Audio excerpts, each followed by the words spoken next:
이야기는요, 심판과 회복의 메시지 예레미야 애가 이야기 함께 나눠보았습니다. 예레미야와 애가에서는 이제 새 언약적 요소가 등장한 함께 나눠보았는데요. 새 언약, 기존까지 계속 언약이 이어지다가 이제 거의 최종적인 언약이죠. 새 언약이 등장합니다. 이것은 뭐냐면은 죄인을 구원하실 예수님, 그 심판의 용사로 오시는 예수님, 이 모든 언약이 누구로 말미암아 성취된다고요? 예수님으로 말미암아 성취된다라는 내용이 예레미야에 담겨 있는 내용입니다. 이 예레미야서 그리고 애가서의 대략적인 내용을 보면은 예레미야가 처음에 소명을 받습니다. 그리고 유대에 대한 심판의 메시지를 전하는데요. 심판의 메시지를 전하다가 어떤 일을 겪냐면 순환을 당합니다. 모진 고난을 다 당하는 거예요. 그럼에도 예레미야는 계속해서 유다의 심판의 메시지를 전하고 동시에 뭐를 전하냐면 유다에 대한 구원의 메시지가 여기서 등장합니다. 새 언약적 요소가 여기서 등장하는 거예요. 그리고 동시에 그럼에도 너희들은 멸망할 것이다 라는 메시지를 계속 전하다가 또 어떻게 되나요? 또 순환을 당하게 되죠. 순환을 당하고 그러다가 이제 열방에 대한 심판의 메시지를 또 전하고 그러던 중에 이제 시드기야 이야기가 나오죠. 이제 뺨 맞고 막 멍에 깨트림 당하고 이런 이야기들이 함께 등장하다가 끝내는 예루살렘의 멸망까지 선포하고 유다가 멸망되는 일까지 이제 예레미야서를 통해서 함께 저희는 확인할 수 있었습니다. 예레미야의 별명 여러분 잘 아시는 대로 눈물의 선지자이지요. 예레미야가 전한 대상이 그리고 전한 내용이 무엇이냐면 사실 너무나도 어렵고 무거운 내용이지 않을까 생각합니다. 나라가 겨우겨우 버텨내고 있는데 아니 너희 우리나라 망할 거야. 너네 항복해야 돼 라는 메시지를 예레미야는 전하고 있는 거예요. 듣지 않죠. 듣지 않는 백성들 도리어 반항하는 자들에게 이 메시지를 전해. 아니 우리 회복할 수 있어. 잘할 수 있어 라는 희망의 메시지가 아니라 멸망의 메시지를 너네 망할 거야. 너네 끝났어 라는 메시지를 자국민에게 자기 나라 사람에게 전해야 된다라는 겁니다. 이에 실질적인 고난을 받죠. 구덩이에 던져지고 뺨도 맞고 눈물의 떡과 눈물의 잔을 마시면서 그렇게 살아냅니다. 그는 하나님께 불평도 하고요. 자기의 생일까지 저주합니다. 그의 삶이 힘들었던 거예요. 너무나도 힘들었던 삶을 살았기 때문에 그의 삶이 눈물과 같아서 그가 흘린 눈물도 눈물이지만 그의 걸어왔던 그 인생이 마치 눈물과 같아서 눈물의 선지자라 불리지 않았을까 함께 나눠보았습니다. 동시에 그는 참 인간적인 선지자였습니다. 이 그리스도인으로서 저희가 이 세상을 살아가는 그 삶을 아주 솔직하게 예레미야의 삶을 통해서 하나님은 그려주고 계시는데요. 그의 어렵고 힘든 인생이 마치 누구의 삶과 같냐면 저희와 같은 그리스도인의 삶과 같다라는 것입니다. 저희가 이 세상 속에서 거룩하면 거룩할수록 우리의 삶의 자리에서 구별되면 구별될수록 내적으로도 어려움을 겪기도 할 것이고요. 외적으로도 어려움을 겪기도 할 것이고 우리 내적으로도 어려움을 겪기도 할 것입니다. 예, 우리 마음속에 예레미야처럼 어떤 마음이 드냐면 하나님 힘들어요. 내가 왜 그렇게 살아가야 되는데요? 하나님 너무 어렵습니다. 너무 힘듭니다. 라는 투덜거림이 예레미야와 같진 않겠지만 그와 같은 동일한 상황은 아니겠지만 저희들의 삶 속에도 그런 이야기들이 그런 마음이 이게 일어난다라는 거죠. 원망스럽기도 하는 마음이 일어날 텐데요. 그때 예레미야를 보시면 예레미야는 그 원망에서 멈추지 않는 것을 저희는 확인할 수 있습니다. 그럼에도 어떻게 하나요? 그럼에도 하나님의 명령으로 나아간다는 거예요. 투덜거리지만 힘들다고 하지만 그럼에도 그래서 안 하는 게 아니라 그럼에도 하나님의 명령 앞으로 나아간다라는 겁니다. 단 가장 솔직하게 하나님 앞에 자신의 모든 감정을 토로하는 거예요. 그냥 꾹 참고 억지로 하는 게 아니라 하나님 앞에 나와서 자신의 그 억울함을 자신의 그 힘듦을 그 눈물을 쏟아 놓는다는 거죠. 그때에 하나님께서 뭘 해주시나요? 그 예레미야의 삶에 위로함 부어주시고 힘 주시고 능력을 주시는 하나님이심을 알 수 있습니다. 그리고 그 모든 하나님의 것으로 힘입어서 그는 최선을 다해서 사명을 감당해낼 수 있었습니다. 성경의 원리가 이런 것 같습니다. 어려운 현실이 찾아오죠. 분명히 어려움은 어려움이 맞습니다. 그건 그 누구도 어렵지 않다라고 얘기할 수 없는 어려움이 왔습니다. 이 어려움 때로는 그게 억울함으로 다가올 수 있고 불편함으로 다가올 수 있고 속상함으로 다가올 수도 있겠습니다만 그 모든 억울함, 불편한, 힘든 그 모든 현실을 내가 내 능력으로 해결하려 하는 것이 아니라 그리고 꾹 참고 억지로 하나님의 명령을 살아내는 것이 아니라 하나님 앞에 토로하는 거죠. 어쩌면 조금은 예의 없어 보일 수도 있겠습니다만 하나님께서 우리 부모님이신데 저희가 사실 이제 서유리도 가끔 예의 없는 행동을 하긴 하는데 걔가 뭘 알겠습니다만 어른이 정한 예의와 벗어난 행동을 할 때는 이제 막 혼을 나기도 하는데 그렇다고 이제 제가 감히 이 사랑하는 아들을 버릴 수 있겠습니까? 이 부모님들도 여러분들 마음도 다 마찬가지잖아요. 절대 부모가 자녀를 버리는 일은 거의 없다라고 생각이 듭니다. 하물며 하나님이시겠습니까? 우리가 아무리 주님 앞에 나와서 때로는 예의 없이 어떤 걸 토로한다고 할지라도 우리 하나님 우리의 마음과 생각을 바꿔주실 하나님이시지 우리에게 어떤 더 엄청난 징계를 내리신 우리 기도를 듣지 않으시거나 한 하나님이 아니시라 생각됩니다. 중요한 건 모든 감정을 가지고 주님 앞에 나아오는 것이지 않을까 생각해 봅니다. 우리의 모든 연약한 감정도 우리의 모든 하나님 향한 사랑의 감정도 그 모든 감정 주님 앞에 나와서 주님께 토로하고 그 해결책을 주님 안에서 찾을 때에 우리 주님께서 반드시 우리의 악했던 마음도 선하게 바꿔주실 거고 우리의 그 선한 의도였다면 더 빛나게 주님께서 인도하여 주실 줄 믿습니다. 그래야 우리 삶 가운데 그리스도인의 넉넉한 삶을 살아낼 수 있도록 주님께서 인도하여 주실 것이다 라는 이야기가 예레미야에 담긴 이야기지 않을까 생각해 봅니다. 오늘 에스겔 이야기인데요. 참 이 선지서 들어오면서 비유가 상당히 많이 등장합니다. 그래서 비유에 대한 각각의 의미들을 이제 그 각 선지자들마다 이렇게 풀어내는데요. 그 하나하나 다 풀어내면은 오늘 올해 안에 뿐만 아니라 저희가 하나님 나라 가기 전까지 다 못 풀어낼 것 같아서 큰 뭉텅이로 이렇게 함께 나눠 보려고 합니다. 에스겔은 진짜 비유가 많이 등장해요. 에스겔은 진짜 비유가 많이 등장하는데 한 번씩 나열을 하면요, 이제 좌로 누웠다가 또 우로 누웠다가 하는 시간을 보냅니다. 그리고 또 인분 또는 쇠똥에 떡을 구워 먹는 비유를 펼치고요. 또 머리도 깎고 수염도 깎습니다. 계속 이사하고요. 또 벌벌 떨면서 음식을 먹고요. 녹슨 가마에다가 고기를 삶아 먹기도 합니다. 그리고 아내가 죽었는데 슬퍼하지 않고 장례도 안 지내기라는 걸 하고요. 그리고 여러분 우리 잘 아시는 대로 에스겔의 가장 대표적인 그 비유와 상징인 마른 뼈가 살아나는 그 일들도 보게 됩니다. 또 쓸모없는 포도나무 배신한 여인이라고 칭함받는 예루살렘을 그려내기도 하고요. 오홀리바 북이스라엘과 남유다 이 모든 것들로 에스겔은 하나님의 메시지를 전하고 있어요.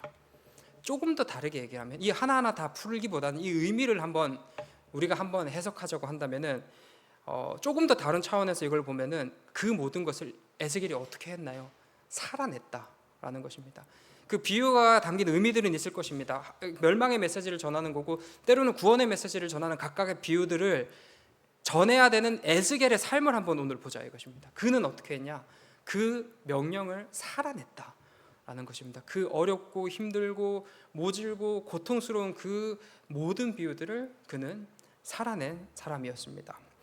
대략적인 내용을 보시면요, 조금은 에스겔은 구조가 명확해요. 예레미야, 이사야 같은 경우는 여기서 이거 등장했다가 저기 등장했다가 조금은 이렇게 논증이라고 해야 될까요? 논리적 순서로 딱딱딱딱딱 맞는 느낌은 크게 들지 않는데 에스겔은 상대적으로 그렇게 흐름이 좀 잘 짜여져 있는 것 같습니다.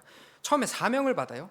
사명을 받는 에스겔이 이 하나님께서 보여주시는 여러 환상을 통해서 용기를 얻습니다. 그리고 그 용기를 얻어서 뭘 하냐면 먼저는 비유를 통해서 유다와 예루살렘을 향한 심판의 메시지를 전하고요.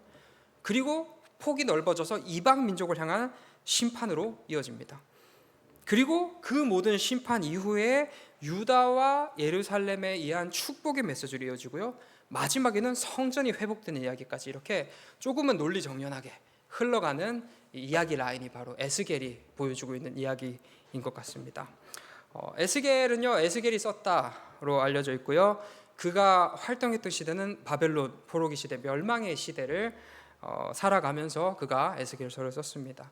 좀 독특한 것은요, 다른 이제 선지서들을 보면 조금은 한 걸음 뒤에서 3인칭의 시점에서 이사야가 이렇게 했다, 예레미야가 이렇게 했다로 이렇게 많이 펼쳐지는데요. 에스겔은 에스겔이 본 시점에서 1인칭 시점에서 에스겔의 눈을 통하여 펼쳐지는 글들로 이제 많이 진행되는 것을 확인할 수 있습니다. 장르로서는 다양한 이야기들이 펼쳐지고 있습니다. 세 번째, 복음과의 연결 부분에 있어서는 에스겔의 끝부분이 해당되겠는데요. 에스겔 끝부분은 하나님께서 다시 성전 이렇게 지어라, 성전은 이런 것이다, 왕은 이런 것이다 라는 것을 다시 하나님께서 말씀해 주시는데요. 이건 성전의 회복에 대한 메시지입니다. 미래에 지어질 성전, 그 포르기가 끝나고 지어질 헤롯 성전 이런 걸 얘기를 하는 게 아니라 더 미래에 지어질 성전, 그것은 무엇이냐면 말씀이 육신이 되어 우리 가운데 거하심에 그의 영광은 아버지 독생자의 영광이요 은혜가 진리가 충만하더라. 그 대상이신 그리스도 예수를 가리키는 예언적 메시지였습니다. 성육신하신 하나님께서 인간의 몸을 입고 이 땅에 오셨고 스스로 하나님께서 성전이 되어주셨습니다. 예수 그리스도시죠. 성전이 되어주신 예수 그리스도가 바로 에스겔에서 그려내고 있는 회복될 성전인 것입니다. 예수님은 에스겔의 예언의 성취로 오신 것입니다. 여러 가지 예언의 성취로 오셨지만 에스겔도 그 그리스도 예수를 향한 예언을 한 것이죠. 에스겔에서 마지막에 등장한 이 성전이 회복될 것이다를 저희가 읽을 때는 그리스도 예수를 생각하시면 될 것 같습니다. 마지막으로요, 이 키워드 이야기 부분인데요. 말씀을 살아내는 삶, 하나님과 함께하는 삶이라는 제목을 붙여보았습니다. 아까도 말씀드린 것처럼 이 에스겔 이야기는 우리들의 삶, 예레미야의 삶도 그리스도인의 삶과 같았지만 또 다른 측면에서 에스겔은 그리스도인의 삶의 모습을 그려내고 있습니다. 그리스도인의 사명은 무엇입니까? 저희가 하나님께서 저희에게 부여하신 사명, 그것은 여러 가지 사명이 있지만 크게 보면 하나님의 말씀을 살아내라, 그리스도인다운 삶을 살아내라 라는 사명을 하나님께서 저에게 부여하셨습니다. 그냥 귀로 듣고 저희 머릿속으로 알겠습니다, 알고 있습니다 에서 머무르는 것이 아니라 우리에게는 상황이 어떠하든지 환경이 어떠하든지 그럼에도 불구하고 살아내야 하는 사명이라는 게 저희한테 주어졌다라는 것입니다. 그렇다면 질문이 던져지죠. 왜 우리는 살아내야 합니까? 그 삶을 살아내야 합니까? 라는 질문인데요. 먼저는 무엇이냐면 우리의 계속 말씀드린 것처럼 우리의 주인이 누구시냐? 하나님이시죠. 우리의 주권은 나에게 있는 것이 아니라 하나님께 있습니다. 그러니까 하나님의 뜻이 그러하다면 우리는 그에 순종하는 존재들이 바로 하나님과 우리 사이에 놓인 관계의 흐름이라는 것입니다. 하나님의 명령이 무엇이냐면 내가 거룩하니 너희도 거룩하라 라는 명령을 하나님께서 내리십니다. 동시에 뭐냐면 우리는 하나님의 자녀가 되는 권세를 누립니다. 하나님께서 명령만 주시지 않아요. 우리가 하나님의 자녀로서 가장 빛나고 가장 분명하고 가장 찬란한 삶을 살 수 있게끔 허락하셨지만 권세죠. 권세와 동시에 권세와 함께 이어질 책임을 부여하신 거예요. 너에게 이 값없는 선물을 하나님께 주셨으니 하나님이 그에 합당한 삶을 살아라. 그 삶이 바로 거룩이라는 삶인 것이지요. 우리는 가장 명예로운 신분으로 이 세상을 살아갑니다. 이에 마땅히 요구되는 하나님의 명령이 바로 거룩이다라는 것이죠. 사실 이 거룩은요, 갑자기 탁 튀어나와서 우리가 전혀 해본 적도 없는데 근데 너네 거룩해야 돼 라고 말씀하시는 하나님의 명령이 아닙니다. 태초로 거슬러 올라가면 저희에게는 죄라고 하는 게 없었습니다. 그렇기 때문에 당연히 죄와 구별된 인생을 살았던 거예요. 죄를 모르는 인생을 살았던 거죠. 죄를 모르니 자연스럽게 거룩한 인생을, 거룩한 하루하루를 살았던 것입니다. 하지만 지금은 어떤 시대입니까? 죄가 우리에게 들어온 타락 이후의 시대를 저희는 살아가고 있습니다. 저희에게는 죄가 있습니다. 저희는 이 거룩이라는 것을 잃어버렸는데요. 따라서 이 논리로 저희가 해석한다면 거룩하라라는 것은 다시 말해서 창조 질서를 회복하라라는 하나님의 메시지이기도 합니다. 본래 우리가 있었던 그 질서대로의 회복을 우리 하나님께서 명령하시는 것입니다. 종합해보면요, 하나님께서 거룩하라고 말씀하신 것은 우리에게 하나님의 창조 질서를 회복하라는 아주 엄중하고도 귀한 사명을 저에게 부여하신 것입니다. 그냥 우리의 하루 속에서 내가 거룩함에서 멈추는 게 아니라 나의 거룩함이 곧 하나님의 창조 질서를 회복한다 엄청난 의미를 담아내고 있는 것입니다. 단순히 개인이 아니라 하나님의 나라까지, 하나님의 세상까지, 하나님의 창조 질서까지 그 모든 범주가 닿아 있는 하나님의 명령이 바로 우리를 향한 거룩하라 라는 하나님의 명령인 것입니다.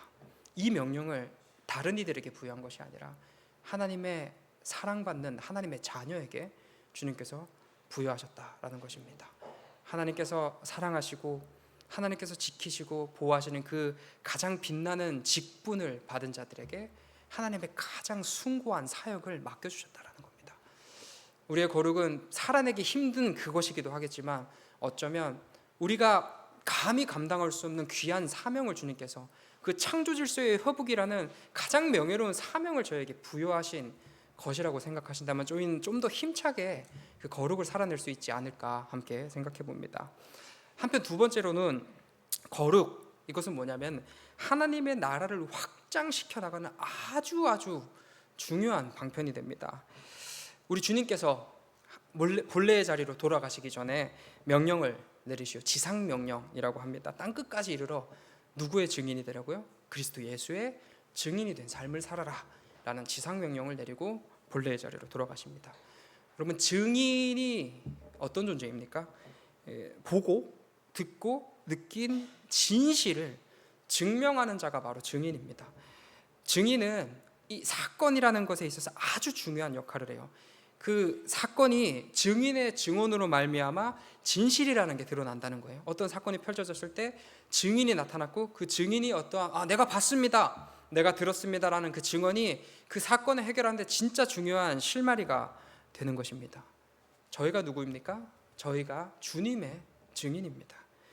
주님께서 진실되시다, 주님이 전한 복음이 진실된 복음이다라는 것을 증언하는 증인으로 하나님께서 우리를 세우셨다라는 것입니다.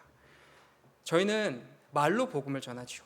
저희가 입술로 또 전도로서 복음을 전하는데요, 특별히 하나님께서 증인이 되라라고 했을 때 정말 중요한 부분은 뭐냐면은 우리들의 삶의 자리에서 그리스도인의 거룩을 살아내는 것이 바로 이제 증인된 인생을 살아가는 것이다라는 것이죠. 우리가 살아내는 거룩이라는 것이 우리가 각자의 삶의 자리에서 펼치는 그 구별됨이라는 것이 세상에서 비춰봤을 때는 증인의 삶인 거예요. 뭔가 다른 삶이죠. 뭔가 특별한 삶이죠.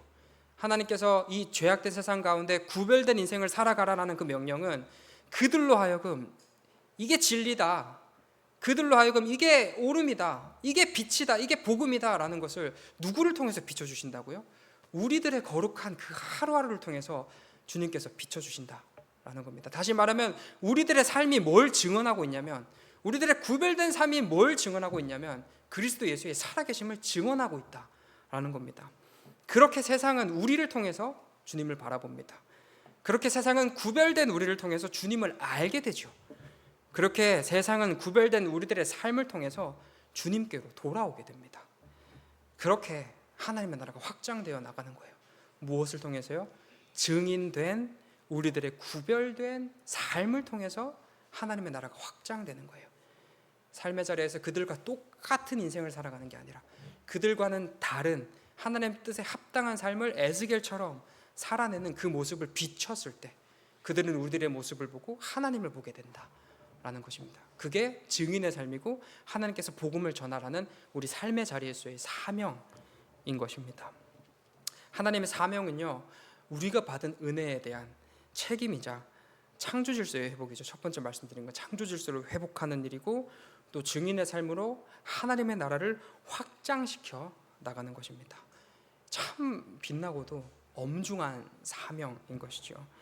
그렇기 때문에 저희는 진짜 사명감을 가지고 그리스도인의 거룩함을 살아내야 한다라는 것입니다. 이 사명 에스겔 어떻게 살아냈습니까? 참 성실하게 살아낸 것 같아요. 이거 읽다 보면 어떻게 살 수 있을까? 이게 옆으로 몇백일 누워 있고 막 이렇게 누워 있는 게 욕창 생길 것 같은데 뭐 이런 생각도 들고 막 힘들 것 같은 그의 삶, 막 떡 구워 먹고 장례가 났는데도 울지도 못하고 막 이런 삶들을 그가 어떻게 살아냈냐라고 했을 때 비춰지는 모습은 그는 참 순종함으로 하나님의 사명을 성실하게 살아낸 것으로 비춰집니다. 그렇다면 어떻게 그는 그 삶을 살아낼 수 있을까 고민하다가 에스겔의 후반부의 메시지가 딱 들어왔는데요. 후반부의 메시지, 성전 이야기죠. 성전이 회복되었습니다. 성전이 무엇입니까? 하나님께서 함께 하시는 곳입니다. 하나님께서 임재하시는 곳입니다. 어떻게 함께 하십니까? 말씀이 육신이 되어서 근본 하나님의 본체께서 육신을 입고 이 땅에 오심으로 함께하여 주십니다. 임마누엘 하신 거죠. 하나님이 우리와 함께 하신다. 스스로 성전이 되어주신 주님이십니다. 그렇게 성전은 회복이 되었습니다. 그리고 그 성전께서 우리를 떠나지 않으시는 거예요. 우리와 영원토록, 우리와 세상 끝날까지 함께하여 주신다는 겁니다. 쇠하거나 사라질 그런 무너질 연약한 건물로 된 성전이 아니라 영원토록 우리와 함께 하시는 성전께서 우리와 완전히 깨어질 수 없는 연합을 이루어주셨다라는 겁니다. 완전한 하나가 되어주셨다. 우리는 그로 말미암아 살게 되었고, 그로 말미암아 그의 힘으로 이 세상을 살게 되었고, 우리와 예수님은 뗄래야 뗄 수 없는 그런 가장 친밀하고도 밀접한 관계로 주님께서 우리를 품어주셨다라는 것입니다. 또 다른 것은 무엇이냐면 하나님께서 또 다른 보혜사를 보내시죠. 심지어 그 보혜사께서는 내주 역사까지 해주십니다. 우리를 하나님의 성소로 삼아주신 거예요. 그렇게 하심으로 우리들의 모든 연약함과 우리들의 모든 부족함을 누가 덮으시냐면 하나님께서 덮어주신다라는 겁니다. 하나님께서 함께하여 주시니 우리는 무너지지 않는 성전이 된 것입니다. 이 모든 것은 하나님의 놀라운 사랑이 담겨 있습니다. 우리를 사랑하시는, 우리를 참으로 사랑하시는 성부 하나님께서 하나밖에 없는 성자 하나님을 이 땅에 보내주셔서 우리와 영원토록 하나가 되게 하십니다. 한 몸이 되게 하신 것이죠. 그리고 또 성령 하나님을 보내셔서요, 우리 안에 내주 역사하셔서 우리들의 모든 연약함을 감내하게끔 해주십니다. 이 삼위 하나님의 사랑이 우리 안에 담겨 있고 그 하나님의 사역이 우리의 삶 가운데 향해 있습니다. 우리는 우리들의 능력으로는 결코 거룩을 살아낼 수 없어요. 오직 하나님께서 함께 해주셔야만 우리는 에스겔처럼 거룩을 살아낼 수 있는데요, 하나님께서 친히 우리와 함께 해주신다는 거죠. 임마누엘 하신 하나님께서, 우리 안에 내주 역사하신 하나님께서 우리와 함께 해주시는 말미암아 우리들의 사역을, 우리들의 그 귀한 사역을 주님께서 응원하여 주신다. 힘들 때 예레미야처럼 토로하면 주님께서 도와주시고, 또 에스겔처럼 넉넉하게 살아낼 수 있도록 성전이신 하나님께서 우리 마음 가운데 성소로 삼으셔서 그렇게 우리와 하나 되주셔서 우리 삶 가운데서 놀라운 그 하나님의 일들을 해낼 수 있도록 우리의 연약함을 모두 누르시고 하나님의 빛을 향해 걸어갈 수 있도록 누가 도와주신다고요? 하나님께서 지금도 우리들의 삶을 도와주고 계신다. 우리의 능력이 아니라 우리는 하나님의 능력으로, 하나님의 능력에 힘입어서 하나님의 말씀대로의 삶, 에스겔과 같은 그 어려운 삶을 살아낼 수 있다라는 메시지가 바로 에스겔의 메시지라 생각이 됩니다. 에스겔의 이야기는 이스라엘을 향한 심판의 메시지 또는 회복의 메시지인 동시에 이처럼 그리스도인의 사명을 담아내고 있는 성경의 이야기입니다. 저희가 살아내는 이 사명의 내용은 또 사명의 무게 또는 이 본받아야 할 예시로서 에스겔이라는 인물이 잘 그려내지고 있는데요. 에스겔이 말하는 거룩한 삶을 성실하게 살아가는 것처럼 우리에게도 동일한 명령이 주어졌어요. 하나님의 말씀을 살아내라. 거룩함이라는 구별을 살아내라 라는 하나님의 명령이 에스겔의 뿐만 아니라 저희에게도 주어졌습니다. 이 명령은 그냥 단순한 하나님의 명령이 아닙니다. 때로는 너무 버겁고 때로는 힘들겠지만 참 막중한 의미가 담겨 있습니다. 창조 질서의 회복, 하나님 나라의 확장이라는 가장 숭고하고 빛나는 사명이 우리가 뭐라고 사실 우리의 그 하루 속의 거룩함에 하나님께서 그 의미, 그 모든 귀한 의미를 다 담아주신 거예요. 우리가 하루 뭔가 참는 행동, 하루 뭔가 사랑을 실천하는 그 행동이 그냥 하루 1초 사랑을 실천했네, 내가 화나도 한 번 참았네, 거기서 끝나는 게 아니라 그 행동으로 말미암아 창조 질서가 회복이 되고 그 행동으로 말미암아 하나님의 나라가 확장된다라는 겁니다. 이토록 귀한 사명을 저희에게 하나님께서 맡겨주신 것이죠. 그리고 결코 그 하루하루 힘들죠. 거룩을 살아내는 게 왜 어렵지 않겠습니까? 그 연약함을 아시는 하나님께서 임마누엘 해주신다라는 것입니다. 우리와 함께하여 주신다라는 것입니다. 삼위 하나님의 그 전능하심으로 그 놀라운 사랑 안에서 친히 성육신하여 주시고, 누구를 위해요? 우리를 위해요. 친히 우리와 완전히 연합해 주세요. 누구를 위해서요? 우리를 위해서요. 우리 안에 내주 역사해 주세요. 누구를 위해요? 우리를 위해서요. 이 연약한 우리가 그 놀라운 사명을 살아내는 기쁨과 감격과 그 모든 것을 마음껏 누릴 수 있도록 누가 힘써서 도와주신다고요? 삼위 하나님께서 우리들의 모든 인생을 응원하시고 도와주신다. 그렇게 우리의 힘, 우리의 능력, 우리의 모든 것이 되어주시는 하나님께서 우리로 가장 명예로운 인생을 살 수 있도록 인도하여 주십니다. 이 인생이 바로 우리들의 인생입니다. 주 예수 그리스도를 믿어 하나님의 자녀가 된 우리들의 빛나는 인생이 바로 이토록 값진 에스겔과 같은 인생인 것입니다. 우리 모두 우리들의 인생에 대한 자긍심을 가지길 소망합니다. 내가 그리스도인이라는 이 빛나는 직분을 얻었음을 가장 즐거워하면서, 가장 만족하면서, 그리고 내가 살아내는 거룩이 때로는 힘들지만 작은 의미가 아니라 이토록 큰 하나님의 귀한 사명이 우리 삶에 담겨 있고, 그 삶까지도 누가 도와주신다고요? 하나님께서 친히 도와주시는 가장 넉넉하고 가장 명예로운 삶이 우리들의 사명임을 바라봄으로 즐겁고 행복하게 그리스도인의 인생 걸어가는 우리 모두 되시길 소망합니다. 기도하겠습니다. 사랑하는 하나님 아버지, 우리를 하나님의 자녀 삼아 주심에 감사합니다. 우리에게 하나님의 창조 질서를 회복시키고 우리에게 하나님의 나라를 확장시키는 것이라는 가장 빛나는 사명 맡겨주셔서 감사합니다. 우리가 연약하여 해내지 못하자 삼위 하나님의 놀라운 능력으로 또 함께하여 주시니 감사합니다. 우리 하나님의 크고 놀라운 사랑, 사명 바라보면서 하나님의 말씀에 합당한 하루하루 살아갈 수 있게 인도하여 주시옵소서. 하나님 의지하며 거룩을 살아내는 우리 될 수 있도록 인도하여 주시옵소서. 감사드리며 예수님 귀하신 이름으로 기도드립니다. 아멘. 너희는 이렇게